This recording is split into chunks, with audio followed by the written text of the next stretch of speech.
Assalamualaikum warahmatullahi wabarakatuh. Kembali lagi di channel Slamet Untung. Gimana kabar kalian semua? Semoga kalian dalam keadaan sehat dan sukses selalu ya.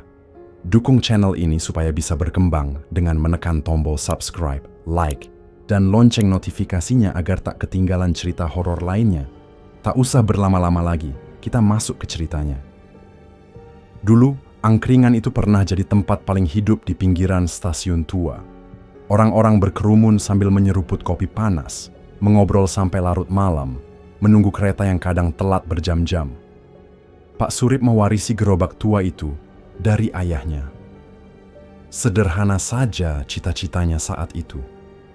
Meneruskan usaha keluarga, cukup untuk makan, cukup untuk hidup. Tapi waktu berubah, dan begitu juga nasib gerobak tuanya. Hari ini, saat matahari mulai tenggelam di balik rel karatan, Pak Surip kembali mengelap papan meja satu persatu. Sudah 2 jam dia duduk menunggu, tapi belum satu pun pelanggan datang. Angin membawa bau besi karat dari rel, menusuk hidung, bercampur aroma getir dari nasi kucing yang makin dingin di atas gerobak. Di kejauhan, kereta melintas tanpa seorang pun yang turun. Ia mendesah panjang. Dulu, di jam-jam seperti ini, gerobaknya penuh. Ada tukang becak, buruh pabrik, pedagang kecil. Kini, angkringan-angkringan modern dengan lampu terang dan musik keras muncul di sepanjang jalan utama. Warung kecil seperti miliknya makin terpinggirkan. Orang-orang ingin tempat yang lebih instagramable, bukan bangku kayu reot dan tikar plastik. Berlubang, dompet di saku, celananya terasa kosong. Tadi pagi, istrinya menelpon, menagih uang untuk bayar listrik. Besok, anaknya harus bayar uang sekolah. Tapi malam ini, bahkan 1 gelas kopi pun belum terjual. Pak Surip menatap gerobak tuanya. Catnya mengelupas. Roda satunya mulai bengkok. Pelita kecil yang tergantung di tiang gerobak hanya berayun pelan. Cahayanya redup kalah oleh lampu jalan yang berkelap-kelip seperti mau padam. Ia menghela napas lagi, kali ini lebih berat. Hidupnya serasa jalan buntu. Semakin berusaha, semakin, terjebak. Dia mencoba memutar otak, diskon, promosi, ganti menu. Tapi tetap saja, pelanggan lebih memilih warung lain, yang lebih bersih, yang lebih keren, yang lebih hidup. Sementara dia perlahan menjadi bayang-bayang dari masa lalu. Sambil membersihkan sisa nasi kucing yang mulai keras, pikirannya mulai melayang ke ucapan seorang kawan lama. Dulu, saat ayahnya baru meninggal, ada yang pernah berbisik, kalau mau, gerobakmu ramai lagi, cari jalan pintas. Ada caranya, tapi risikonya besar. Pak Surip waktu itu tertawa dan menganggapnya omong kosong. Tapi sekarang, dalam keputusasaan, kata-kata itu terasa menggoda. Angin malam bertiup lebih dingin. Rel di depannya bergetar pelan. Sebuah kereta barang melintas. Roda-rodanya bergemuruh berat, seakan menarik dunia ke dalam jurang gelap. Pak Surip mengelus meja gerobak. Bekas tangan ayahnya masih terasa di sana. Ia mengingat masa kecilnya, duduk di bangku kecil sambil membantu membungkus nasi kucing. Ia ingat senyum ayahnya, peluh di dahinya, semangat yang tak pernah padam meski hidup keras. Apa yang salah sekarang? Kenapa semangat itu terasa pupus? Kenapa dunia jadi kejam hanya karena ia tak punya cukup modal untuk berubah? Ia merasa dunia telah meninggalkannya. Ia merasa dihukum hanya karena berusaha jujur. Di ujung jalan, lampu salah satu warung modern bersinar terang. Musik pop mengalun pelan. Dari kejauhan, terlihat sekelompok anak muda tertawa riang, menikmati malam dengan kopi mahal dan selfie di antara lampu warna-warni. Pak Surip mengalihkan pandangannya. Matanya terasa panas. Entah karena malu, marah, atau sekadar lelah. Malam semakin larut. Tak ada pelanggan. Hanya suara jangkrik dan sesekali dengung nyamuk di telinganya.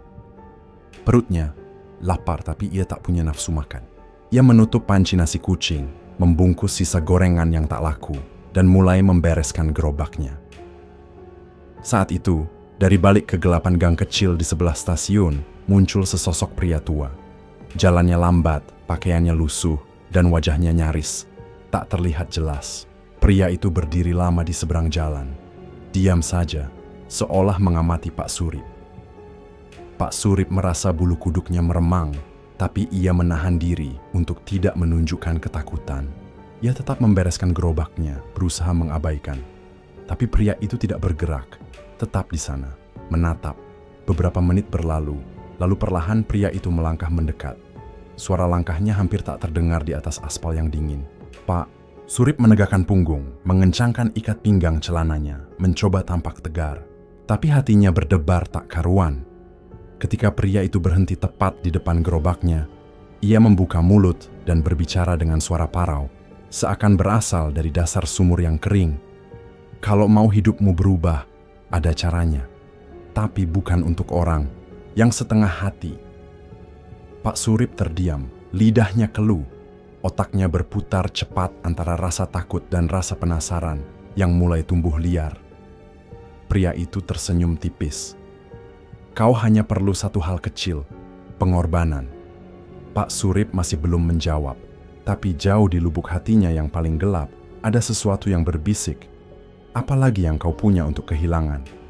Seolah tahu, pria itu berbalik perlahan, berjalan kembali ke gang gelap dari mana ia muncul.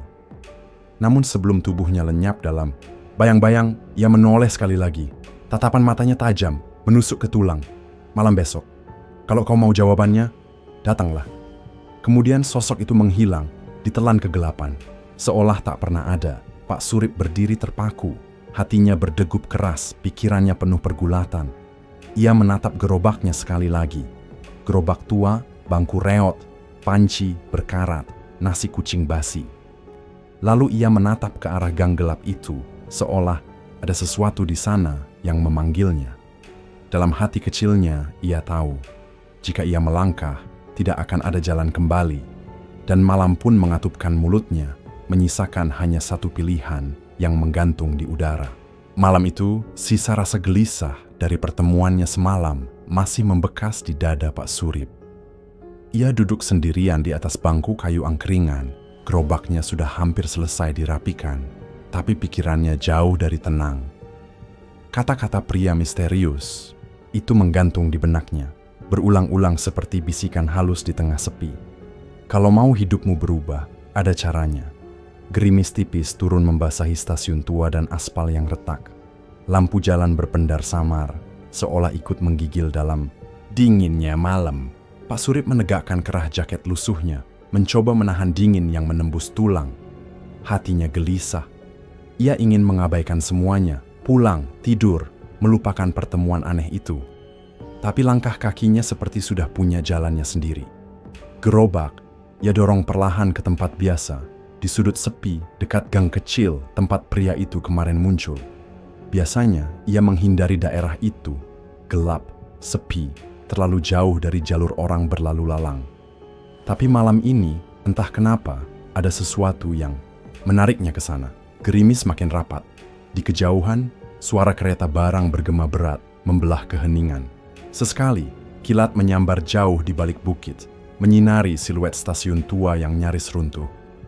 Pak Surip berhenti di depan gang itu, napasnya mengembun di udara dingin. Ia menatap ke dalam lorong gelap itu, berharap, atau mungkin setengah berharap, tidak ada siapa-siapa, tapi sosok itu muncul. Perlahan, seolah tumbuh dari bayangan, pria asing itu melangkah keluar dari kegelapan. Sekarang, wajahnya terlihat lebih jelas. Kulitnya penuh bekas luka parut, seperti terbakar hebat di masa lalu. Matanya cekung, hitam, tak ada pantulan kehidupan. Ia mengenakan jaket hitam lusuh dan membawa sebuah kantung kain kecil yang tampak kotor. Hujan bagus, katanya pelan. Suaranya serak seperti logam berkarat. Malam ini, waktu yang tepat untuk memilih jalan hidup. Pak Surip menggenggam erat gagang gerobaknya. Seluruh tubuhnya kaku, tapi dia tetap berdiri di tempat. Ada sesuatu dalam suara itu yang membuat kakinya berat untuk melangkah pergi. Pria itu mendekat, mengambil sesuatu dari dalam kantung kainnya. Ia mengeluarkan sebuah bungkusan kecil, daun pisang yang dilipat rapi. Aroma aneh langsung tercium, campuran wangi bunga busuk dan dupa terbakar. Ini, katanya, menyerahkan bungkusan itu ke Pak Surip.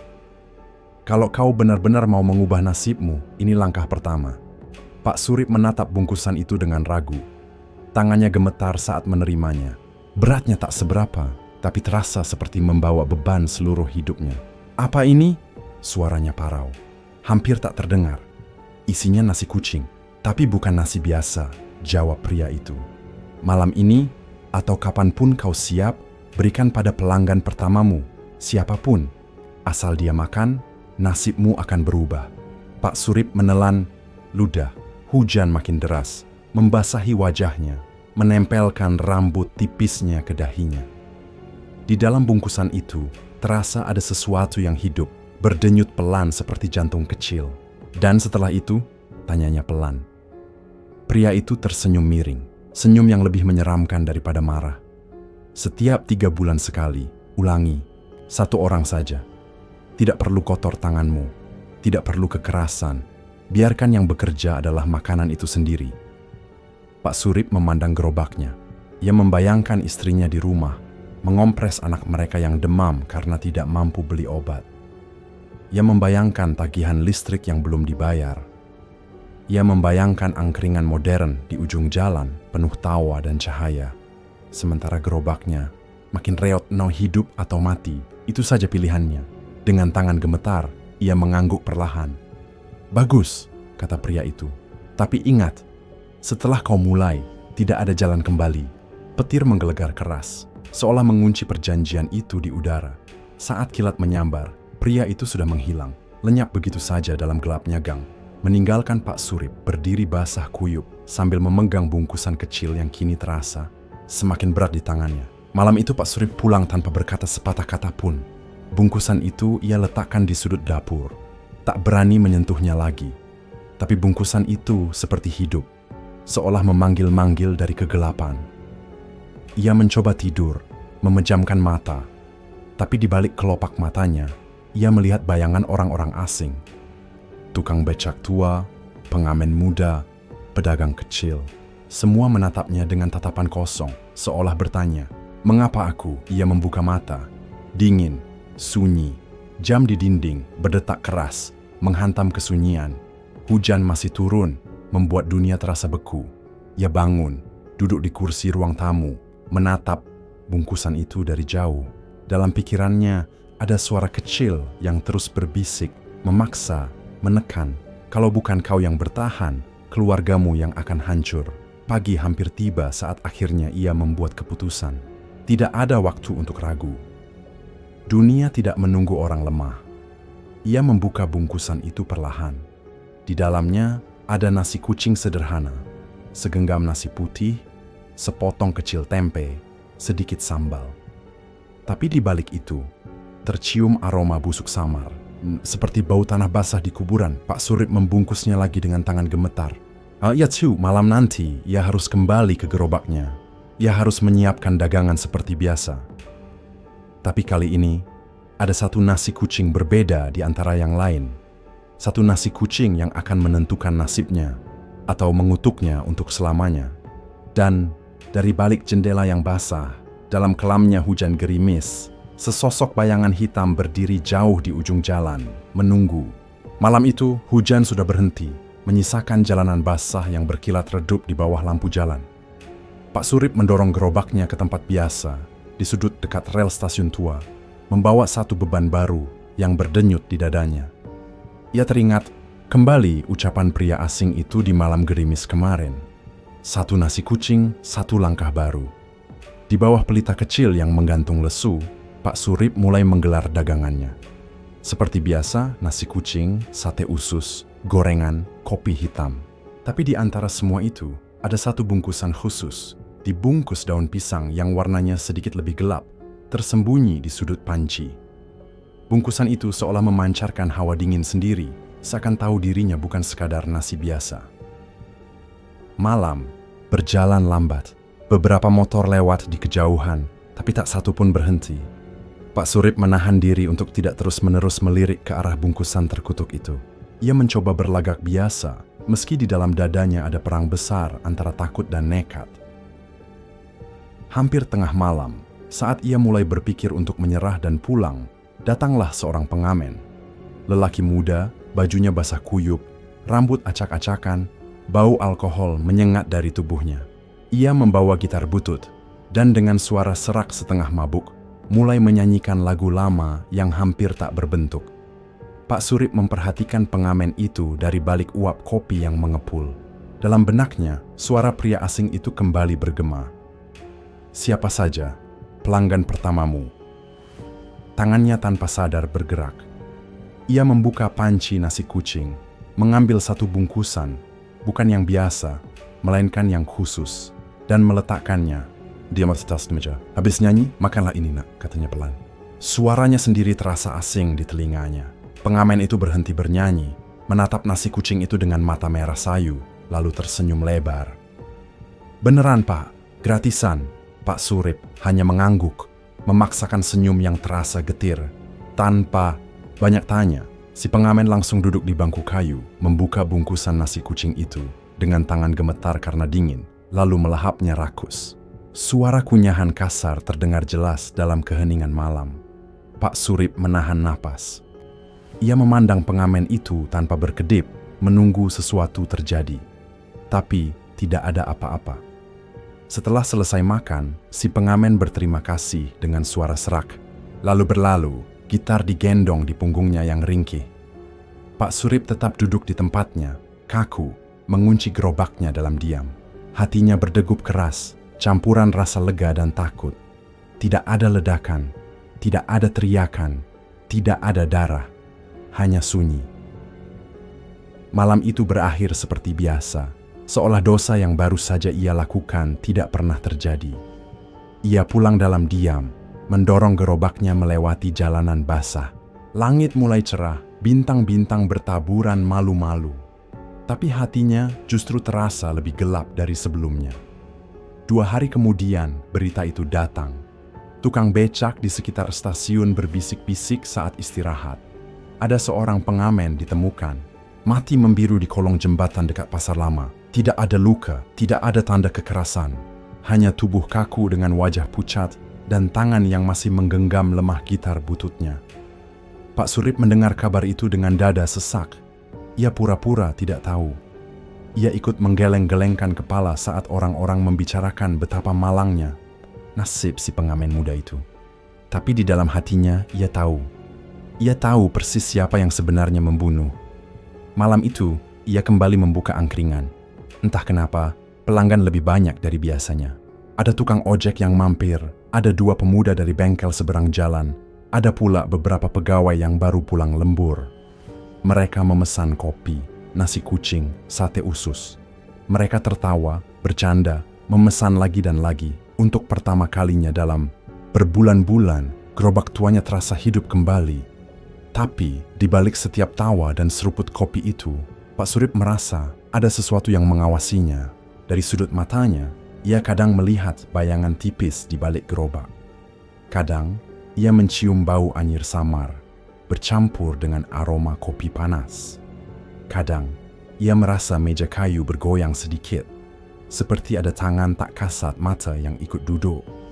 Ia mencoba mengabaikan semuanya. Ia fokus melayani pelanggan, menghitung uang receh, menyibukkan diri. Namun saat tengah malam dan pelanggan mulai bubar, saat ia sendiri di bawah pelita yang berayun pelan, ia mendengar sesuatu. Suara serak, jauh, hampir seperti bisikan dari bawah meja. "Terima kasih, Pak." Pak Surip melonjak berdiri. Ia menatap sekeliling. Tidak ada siapa-siapa. Hanya angin malam yang berdesir di antara tiang-tiang stasiun tua. Tubuhnya gemetar. Ia buru-buru membereskan dagangan, mengunci panci, melipat tikar. Ia mendorong gerobaknya cepat-cepat menuju rumah, seolah takut kalau suara itu akan memanggilnya lagi. Saat ia melewati gang kecil tempat pertama kali bertemu pria asing itu, ia sempat melirik sekilas. Tidak ada siapa-siapa, hanya kegelapan pekat. Tapi di ujung gang, untuk sepersekian detik, ia seperti melihat sosok berdiri diam. Siluet pria berwajah parut, mengangguk pelan, seolah mengkonfirmasi. Langkah pertamamu sudah selesai. Pak Surip menundukkan kepala, mendorong gerobaknya makin cepat, membiarkan malam menelannya dalam keheningan.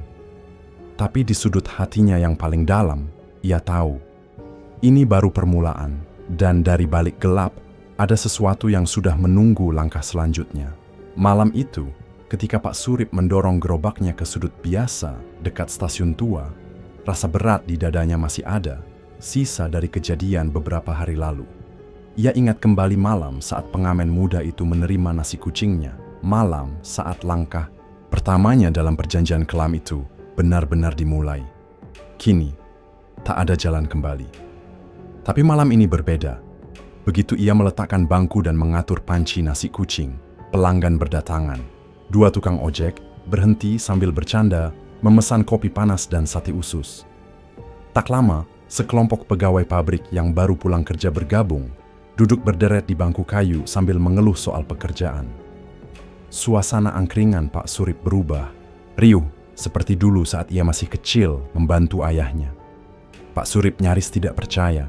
Tangannya sibuk menuang kopi, membungkus nasi kucing, menggoreng tahu isi. Keringat mengalir deras di punggungnya, tapi senyumnya mengembang. Untuk pertama kalinya dalam sekian lama, gerobaknya kembali hidup. Gelak tawa pelanggan, suara sendok beradu dengan piring, dan bau gorengan hangat memenuhi udara malam. Pemasukan malam itu pun melebihi biasanya. Uang receh memenuhi kaleng kecil di sudut gerobak. Dompetnya terasa lebih berat. Rasanya seperti mimpi. Tapi di balik rasa lega itu, ada rasa aneh yang mengendap di sudut hati Pak Surip. Saat ia menuang kopi untuk seorang pelanggan, dari sudut matanya, ia melihat panci nasi kucing bergoyang sendiri, seolah ada tangan tak terlihat yang sedang memilih-milih bungkusan di dalamnya. Ia memalingkan wajah cepat-cepat, pura-pura tak melihat apa-apa. Lalu suara lain terdengar. Sendok kecil di meja bergoyang, beradu pelan dengan piring kosong. Pelan sekali, tapi cukup untuk membuat bulu kuduknya berdiri.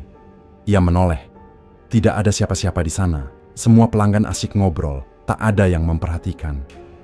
Pak Surip menggenggam erat ujung gerobak. Keringat dingin membasahi telapak tangannya. Ia berusaha berpikir logis.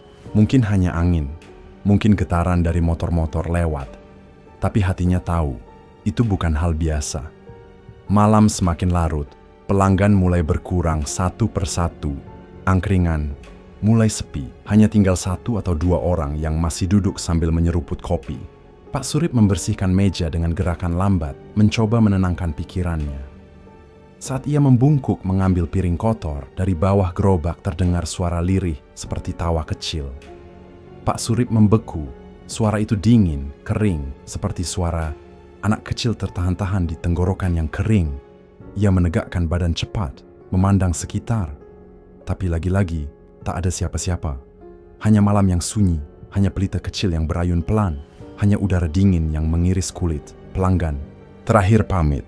Ia pergi sambil tersenyum puas, meninggalkan uang receh lebih banyak dari harga yang seharusnya. Pak Surip membungkuk sopan, berterima kasih, meski dalam hatinya terasa hampa. Gerobak kini benar-benar kosong. Hanya suara malam dan desiran angin yang menemani. Pak Surip mulai berkemas.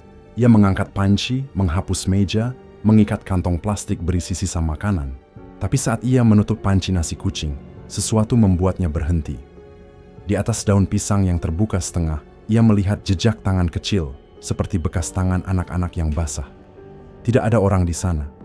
Tidak ada anak kecil, hanya jejak itu membekas di atas nasi, samar, tapi jelas. Pak Surip menelan ludah.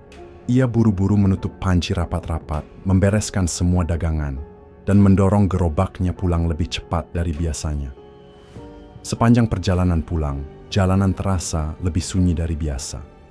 Lampu-lampu jalan berpendar lemah, sebagian mati, sebagian berkelip seperti mau padam.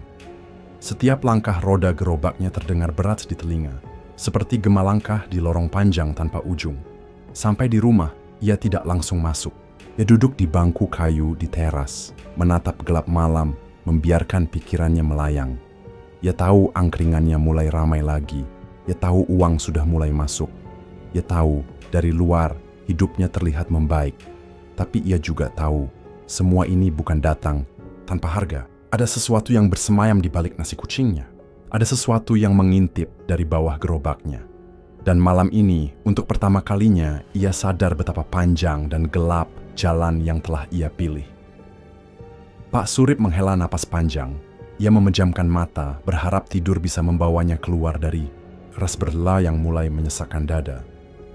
Tapi jauh di dalam pikirannya, ia tahu ini baru awal. Tumbal pertama sudah diterima, warungnya mulai ramai.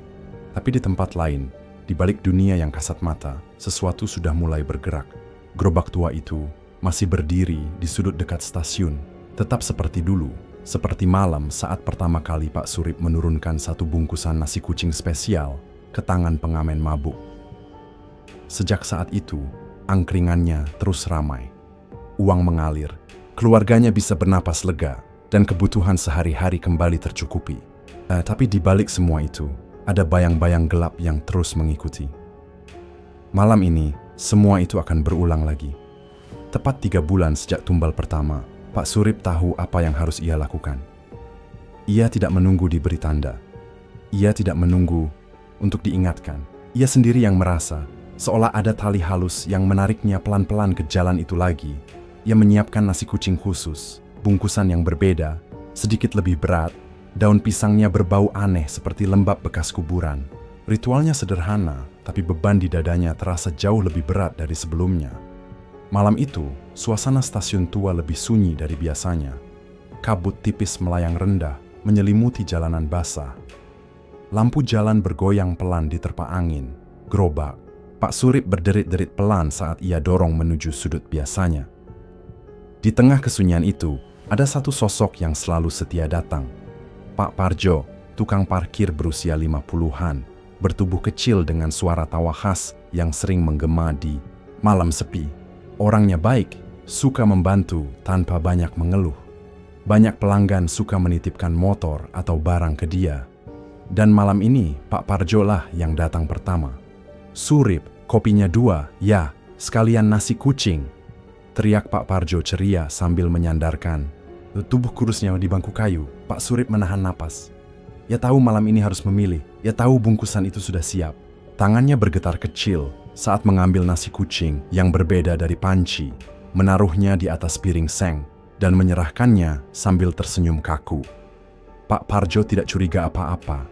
Ia makan sambil berceloteh soal motor pelanggan yang sering bocor, soal tukang parkir baru yang malas-malasan. Suaranya hidup, tawanya renyah. Pak Surip hanya duduk diam di balik gerobak, mendengarkan. Sesekali mengangguk tanpa benar-benar mendengar. Ada rasa sesak aneh di dadanya. Bukan karena takut ketahuan, tapi karena kali ini ia mengenal korbannya. Ia tahu nama Pak Parjo, tahu keluarganya, tahu betapa keras hidupnya. Tapi ia juga tahu, ia sudah terlalu jauh untuk berhenti.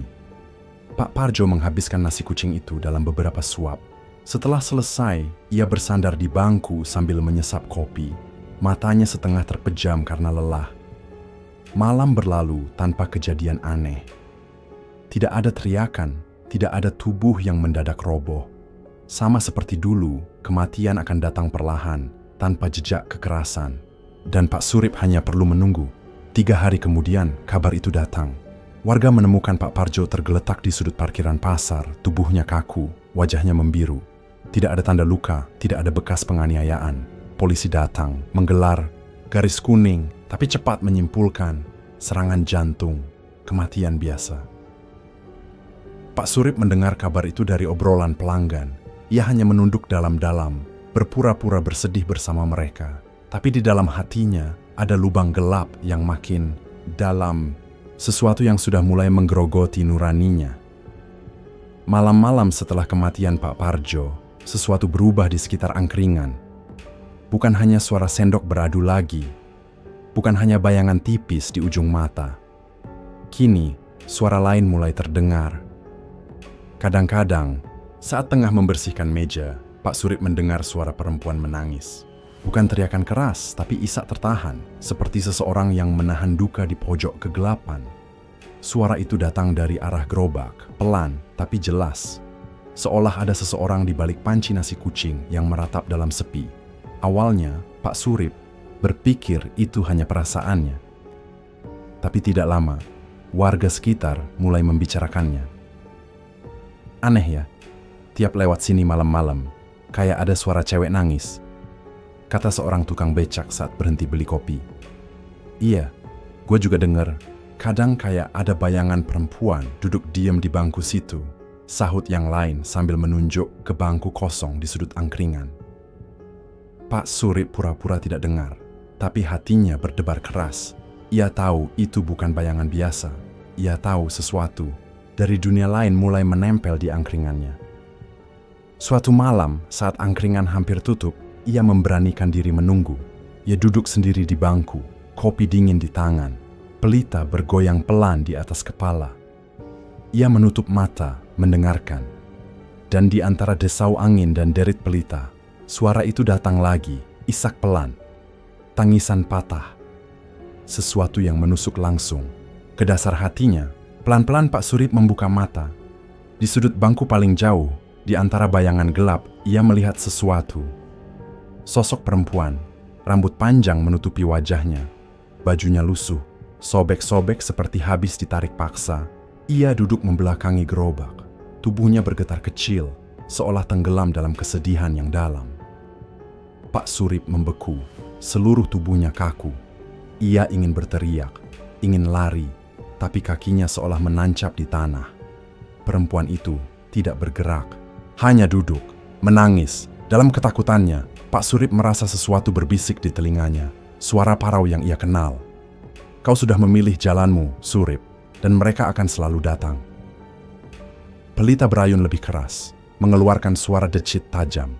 Bayangan perempuan itu perlahan pudar, disapu angin malam. Tapi jejak kesedihannya masih tertinggal di udara, berat, menyesakkan. Pak Surip masih mengingat dengan jelas malam saat suara tangisan itu pertama kali terdengar. Ia masih mengingat betapa dinginnya udara, betapa beratnya rasa bersalah yang menggelayuti dadanya. Dan kini, setelah 2 tumbal diberikan, setelah uang mengalir deras ke sakunya, ia mulai sadar. Apa yang menemaninya di angkringan bukan hanya kenangan buruk, tapi juga sesuatu yang hidup di balik bayang-bayang. Malam ini, sesuatu itu akhirnya menunjukkan wujudnya. Gerimis tipis turun, membasahi jalanan berbatu di sekitar stasiun tua. Pelita kecil di tiang gerobaknya berkedip-kedip, seakan hendak padam. Suasana angkringan malam itu sepi, tidak seperti biasanya. Hanya ada 2 pelanggan yang duduk sebentar, lalu buru-buru pergi dengan alasan tak jelas.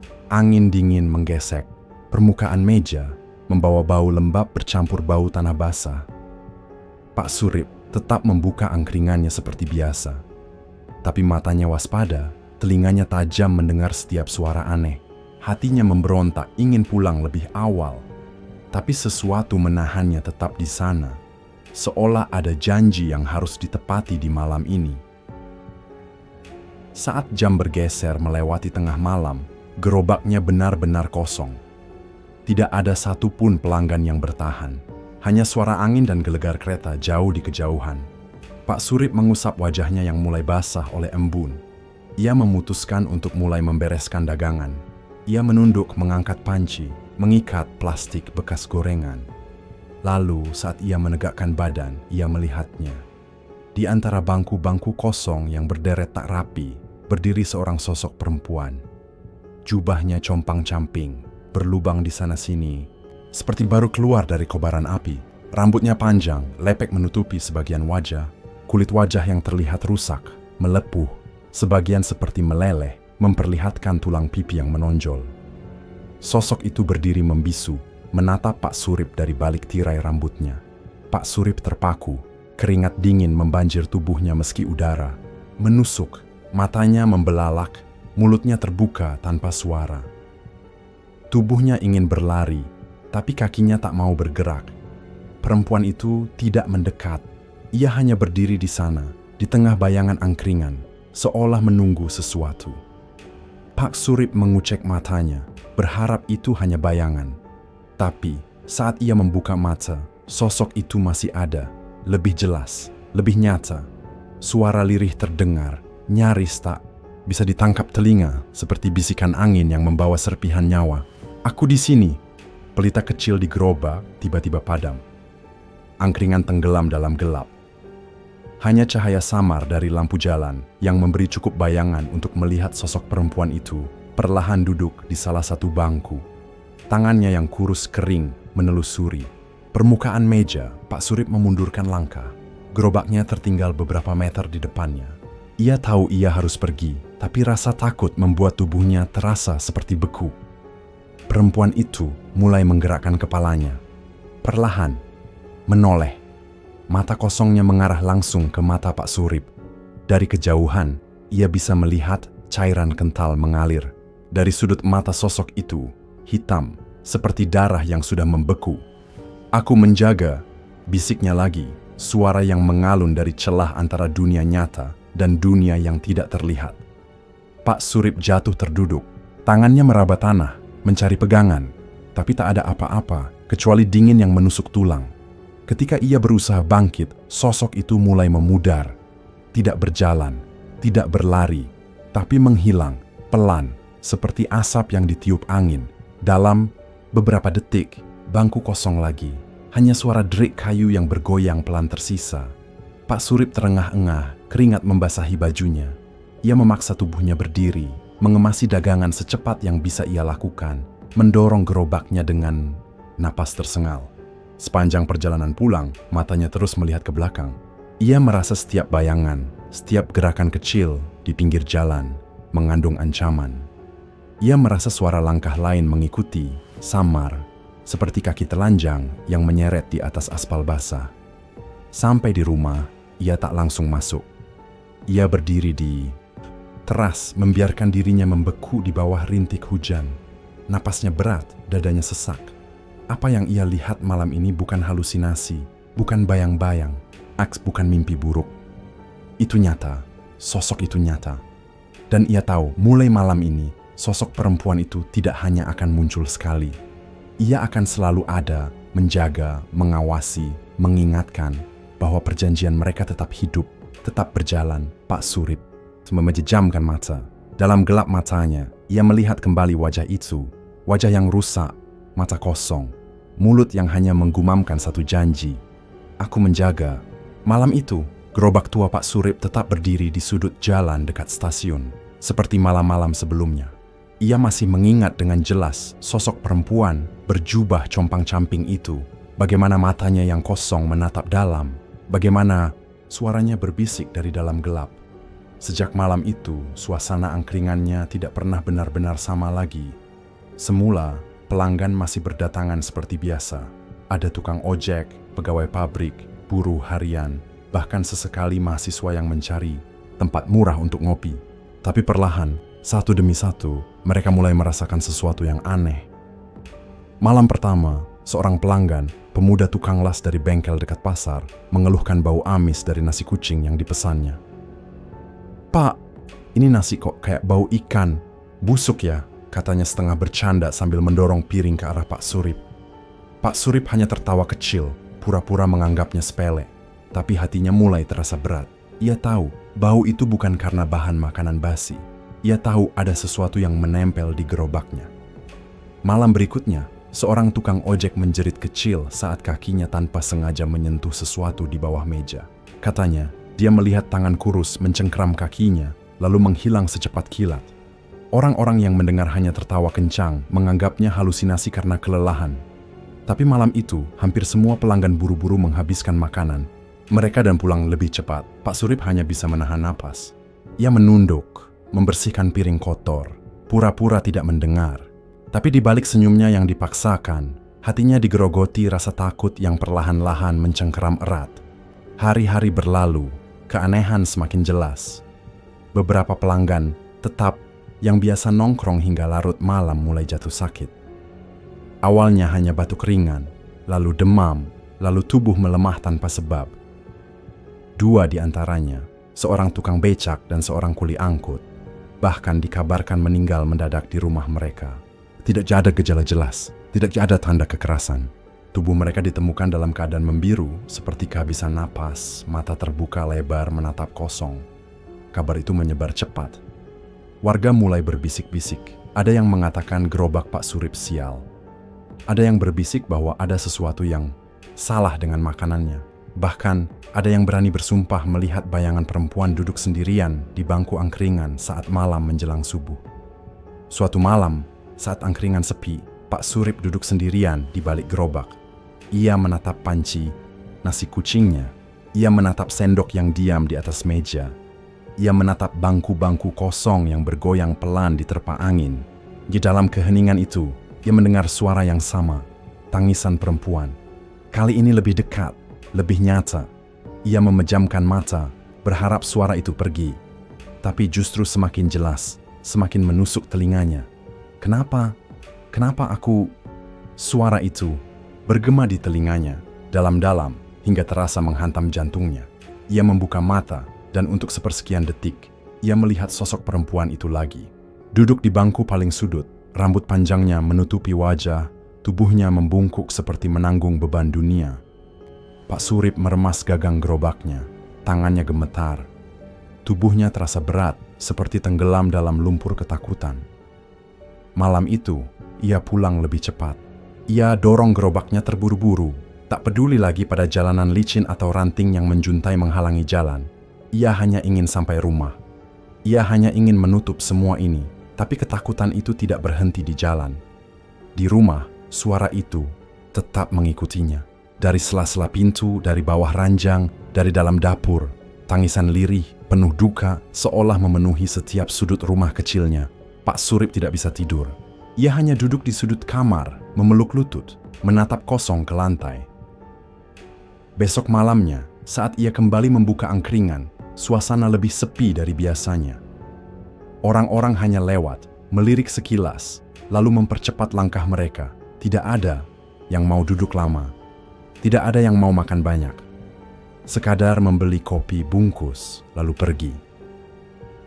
Salah satu pelanggan lama, tukang servis sepeda bernama Pak Hadi, mendekat, membisikkan sesuatu sebelum pergi. "Rip, katanya angkringanmu ini bawa sial sekarang. Banyak yang takut." Pak Surip hanya mengangguk, pura-pura tidak peduli. Tapi kata-kata itu mengiris hatinya lebih dalam dari yang bisa ia tunjukkan. Malam makin larut, angin makin dingin. Pelita kecil di gerobak berayun pelan, bayangannya memantul di jalanan basah. Saat Pak Surip hendak menutup panci nasi kucing, ia melihat sesuatu. Sebuah tangan kecil, keriput, muncul dari dalam panci, mencakar pelan tepiannya sebelum menghilang. Pak Surip tersentak mundur, hampir menjatuhkan dirinya sendiri. Dari balik gerobak, di antara gelap dan kabut, sosok perempuan itu berdiri lagi. Kali ini lebih dekat, lebih nyata. Tubuhnya membungkuk, jubahnya berkibar-kibar dihembus angin malam. Dari mulutnya, terdengar gumaman, nyaris seperti doa terbalik yang membuat udara sekitar terasa lebih berat, lebih pekat. Pak Surip menahan napas. Kakinya kaku. Ia tahu, malam ini, perempuan itu tidak sekadar lewat. Malam ini, ketakutan itu benar-benar datang untuk tinggal. Dan jauh di sudut pikirannya, Pak Surip sadar, jalan yang ia pilih bukan hanya membuat dirinya dihantui, tapi semua orang yang pernah duduk di bangkunya, semua orang yang pernah menyesap kopinya, semua orang yang pernah menyentuh gerobaknya, kini ikut terjerat dalam kutukan yang tak terlihat. Malam itu, Pak Surip masih duduk di dekat gerobaknya, yang kini lebih terasa seperti kandang maut daripada tempat mencari nafkah.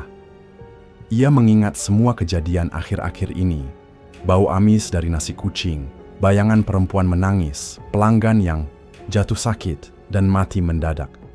Dan semakin kuat ia mengingat, semakin sesak dadanya terasa. Ini bukan hidup yang ia bayangkan saat menerima tawaran kelam itu. Ini bukan kemenangan, ini kutukan. Angin malam berhembus dingin, suara pelita berderit, pelan. Di kejauhan, terdengar lolongan anjing yang panjang dan menyayat. Pak Surip mengusap wajahnya yang dingin. Ia tahu, dalam hatinya, ia sudah tidak sanggup lagi. Malam ini, tekad itu menguat. Ia ingin berhenti. Ia ingin keluar dari pesugihan yang telah menjerat hidupnya. Keesokan paginya, tanpa menunggu lebih lama, Pak Surip mulai mencari jalan keluar. Ia datang ke seorang dukun tua di desa seberang, terkenal bisa menangani berbagai masalah gaib. Dengan mata sayu dan suara gemetar, Pak Surip mengaku separuh berbisik tentang perjanjiannya. Dukun itu mendengarkan dalam diam. Wajahnya keras, tak menunjukkan belas kasihan. Setelah lama hening, dukun itu menggeleng pelan. Kalau sudah terikat jalan tumbal, Surip. Bukan cuma janjimu yang terhitung, jiwamu pun sudah dihitung, katanya datar. Kau bisa saja berhenti, tapi konsekuensinya bukan cuma daganganmu yang mati, kau juga. Pak Surip menelan ludah, wajahnya memucat. Tidak adakah cara lain? Suaranya parau. Dukun itu menatapnya dalam-dalam, seolah menimbang sesuatu yang berat. Lalu, dengan nada pelan, ia berkata, pesugihan seperti itu hanya mengenal dua akhir. Kau terus jalan dengan tumbal, atau kau sendiri yang menjadi tumbalnya. Perjalanan, mencari jawaban tidak berhenti di situ. Hari-hari berikutnya, Pak Surip mendatangi dukun lain, paranormal, bahkan ustaz kampung. Semua jawabannya sama. Jalan yang sudah dipilih tak bisa dibatalkan sembarangan. Setiap ikatan yang dibuat dengan dunia gaib punya harga yang harus dibayar penuh. Tidak ada potongan. Tidak ada negosiasi. Pak Surip mulai putus asa. Malam-malamnya semakin gelap. Setiap tidur, ia dihantui mimpi buruk. Ia bermimpi para korban datang mendekat.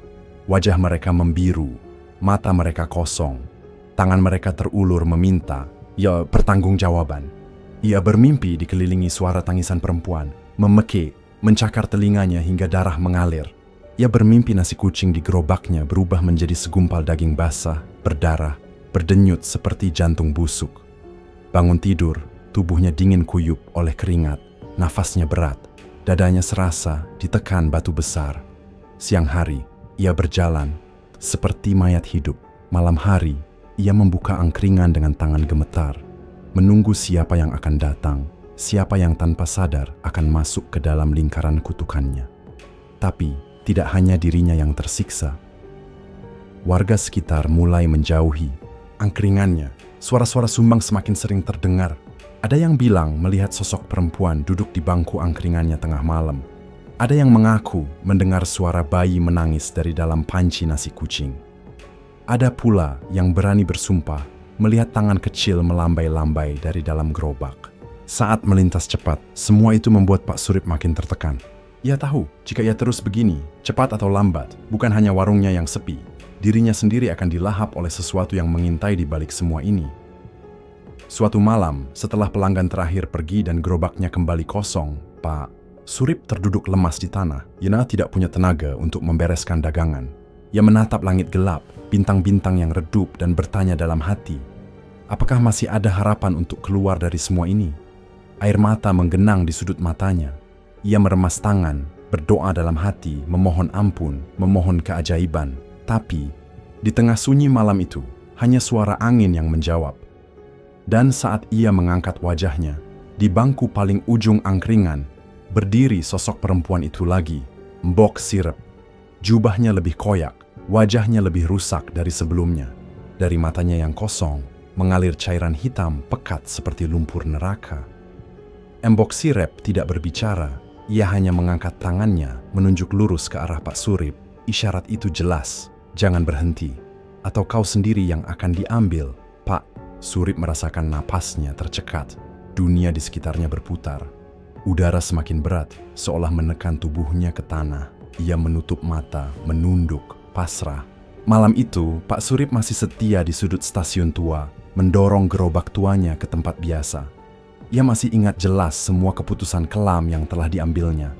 Ia masih mengingat setiap wajah korban yang tanpa sadar sudah ia sodorkan ke dalam kematian. Ia tahu, malam ini bukan malam biasa. Ada hawa berat di udara, ada keheningan aneh yang menggantung sejak ia tiba. Langit mendung, tapi tidak hujan. Angin menggesek permukaan jalan basah, membawa aroma tanah basah bercampur besi karatan. Pelita kecil di atas gerobaknya berkedip-kedip, seakan hendak padam, seakan ikut menahan napas. Malam itu, hampir tak ada pelanggan yang datang. 1-2 orang lewat, melirik, lalu mempercepat langkah. Bahkan tukang ojek yang biasanya mampir, malam ini memilih jalan memutar, seolah semua orang tahu ada sesuatu yang salah di sudut itu. Seolah semua orang, kecuali Pak Surip, yang sadar bahwa malam ini adalah malam yang berbeda. Ia menghabiskan waktu dengan membersihkan panci, menyusun ulang tikar plastik, mengelap bangku-bangku reot. Pikirannya kosong. Ia tidak lagi berdoa. Ia tidak lagi berharap. Ia hanya menjalankan kebiasaan mekanis, seperti mesin tua yang belum rusak sepenuhnya.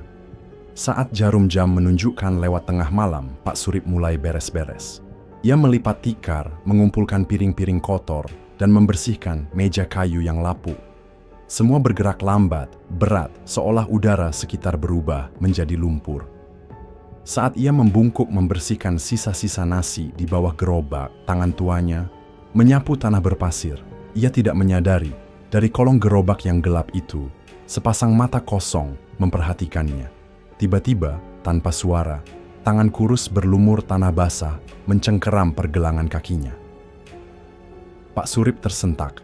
Refleks berusaha menarik kakinya, tapi cengkeraman itu kuat, dingin, dan keras seperti besi berkarat. Ia menoleh, dan untuk pertama kalinya melihat jelas. Embok Sirep merangkak keluar dari kolong gerobak.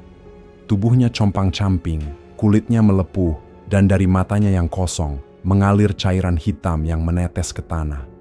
Pak Surip menjerit, tapi suaranya tertahan di tenggorokan. Ia mencoba meronta, mencoba meraih sesuatu untuk bertahan. Tapi tubuhnya seolah membeku, lidahnya kaku. Embok Sirep menariknya turun, perlahan namun pasti. Tangannya yang penuh lumpur mencengkeram leher Pak Surip. Ia memandang Pak Surip dalam-dalam, seolah menilai dosa yang telah ditumpuknya. Lalu, dengan kekuatan yang mustahil dimiliki tubuh sekurus itu, Embok Sirep mencekik Pak Surip. Pak Surip meronta, tangannya mencakar-cakar udara kosong, kakinya menghentak-hentak tanah, tapi kekuatan itu terlalu besar.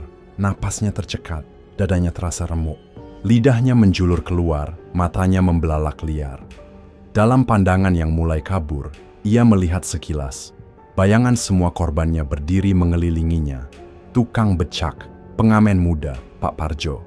Semua menatapnya dengan mata kosong, tanpa kata-kata. Hanya menatap. Perlahan tubuh Pak Surip membiru seperti korban-korbannya. Tangannya terkulai, suaranya menghilang. Dan akhirnya malam itu di sudut stasiun tua yang beku, di antara bau tanah basah dan karat besi, Pak Surip berhenti bernafas. Tubuhnya rebah di tanah, mata terbuka menatap kosong langit mendung. Embok Sirep menunduk, seolah membisikkan sesuatu ke telinganya. Lalu, seperti kabut, tubuhnya perlahan lenyap, meninggalkan tanah basah dan tubuh tua yang tak lagi bernyawa. Pelita kecil di atas gerobak berkedip sekali, lalu padam. Esok paginya, warga menemukan gerobak Pak Surip terbengkalai. Panci nasi kucing terbalik, bangku berserakan, dan di tanah basah tubuh Pak Surip membujur kaku. Tidak ada tanda kekerasan yang tampak, tapi wajahnya membiru, lidahnya menjulur, dan matanya membelalak penuh teror yang tak bisa dijelaskan. Tak ada yang berani mendekat. Polisi datang, memasang garis kuning, membawa tubuh Pak Surip pergi. Pagi setelah kematian Pak Surip, gerobaknya tetap berdiri di tempat yang sama. Sunyi, beku, ditinggalkan begitu saja di sudut stasiun tua. Sejak malam saat lidah Pak Surip menjulur dan tubuhnya membiru, tidak ada satupun orang yang berani menyentuh gerobak itu. Warga memilih menyeberang jalan, menghindar jauh-jauh. Seolah dengan membiarkannya membusuk di sana, mereka berharap kutukannya juga ikut mati. Tapi kutukan tidak mati. Ia bertahan. Ia menunggu. Hari berganti hari, minggu berganti minggu. Gerobak tua itu dibiarkan membusuk. Catnya yang mengelupas kini terkelupas lebih parah. Kayunya yang lapuk mulai retak dan berjamur. Pelita kecil di atas gerobak pecah, hanya menyisakan kawat hitam menggantung lemas. Panci nasi kucing terbalik, isinya lenyap, hanya meninggalkan bekas noda basi berkerak. Namun, anehnya, setiap malam bau amis darah masih tercium dari sudut itu. Bukan bau makanan basi, bukan bau tikus mati, tapi bau anyir yang menusuk, pekat, menempel di udara. Penduduk sekitar mulai menceritakan kisah aneh. Ada yang mengaku saat lewat larut malam, mendengar suara sendok beradu sendiri di atas meja kosong. Ada pula yang mengaku melihat gerobak itu bergerak sedikit, meski tidak ada angin yang berhembus. Cerita paling mengerikan datang dari sekelompok remaja yang iseng lewat tengah malam. Mereka melihat seorang perempuan berdiri di samping gerobak. Tubuhnya lusuh, rambut panjang menutupi wajah, jubahnya robek-robek. Di tangannya, ia mengacungkan sebungkus nasi kucing yang tampak lembab dan berjamur. Salah satu dari mereka, seorang pemuda bernama Wawan, terlalu berani. Ia mendekat, tertawa-tawa, menganggap itu sekadar prank atau akal-akalan anak kampung. Perempuan itu tidak berbicara, ia hanya mengulurkan bungkusan nasi itu, perlahan mengundang. Wawan, setengah mabuk dan setengah sombong, menyambar nasi kucing itu dan menantang teman-temannya. Beberapa jam kemudian, Wawan menghilang. Tubuhnya tidak pernah ditemukan. Yang ada hanya bungkusan nasi kucing yang sama, tergeletak di atas meja gerobak, dengan daun pisang yang kini membusuk hitam, berbau busuk menyengat. Setelah kejadian itu, cerita tentang gerobak mati itu menyebar luas. Orang-orang dari luar kampung, Drew datang penasaran ingin melihat sendiri, tapi kebanyakan hanya berani memotret dari jauh. Tidak ada yang berani mendekat, apalagi menyentuh gerobak itu. Namun setiap malam, tanpa gagal, gerobak itu tetap hidup dalam caranya sendiri. Pelita yang sudah pecah kadang berkilat sendiri, menyala sesaat seperti ada tangan tak kasat mata menyalakannya. Bangku-bangku kayu berderit, seolah seseorang sedang duduk dan bergeser pelan. Dan panci nasi kucing yang seharusnya kosong kadang mengeluarkan bunyi ketukan pelan, ritmis, seperti seseorang sedang menyendok sesuatu di dalamnya. Di malam-malam tertentu, terutama saat bulan sabit menggantung rendah, ada yang melihat sosok perempuan itu lagi, duduk bersila di bawah pelita, membuka satu persatu bungkusan nasi kucing basi, dan mengunyahnya perlahan dengan gerakan lambat. Mengerikan. Anak-anak, kampung dilarang lewat jalur stasiun saat malam. Orang tua menutup jendela rapat-rapat. Pedagang keliling memilih memutar arah, bahkan polisi pun hanya berani berpatroli dari jauh. Semua tahu, gerobak itu bukan sekadar sisa peninggalan. Ia adalah penanda bahwa sesuatu pernah terjadi di sana, sesuatu yang tidak boleh diusik. Pak Surip sudah tiada, tapi perjanjian yang dibuatnya tidak ikut mati. Tumbal-tumbal yang pernah dikorbankan tidak lupa. Mbok Sirip tidak lupa, dan setiap ada yang terlalu berani, terlalu bodoh, atau terlalu nekat mendekat, suara lirih terdengar dari balik gerobak. Mau makan, nak? Gratis kok. Cukup jiwamu saja. Angin malam membawa bisikan itu jauh ke sudut-sudut gang kosong. Dan mereka yang tergoda, mereka yang berani mengambil satu bungkus nasi kucing basi itu, tidak pernah pulang. Sampai hari ini, gerobak tua itu masih berdiri. Dibiarkan oleh waktu, dibiarkan oleh manusia, tapi tidak dibiarkan oleh mereka yang menunggu di balik gelap. Mereka yang lapar, mereka yang menuntut, dan jika kau cukup berani melintas di malam sunyi, mungkin kau akan mencium bau amis itu. Mungkin kau akan mendengar suara sendok beradu, dan mungkin saat kau menoleh, satu bungkusan nasi kucing sudah ada di tanganmu.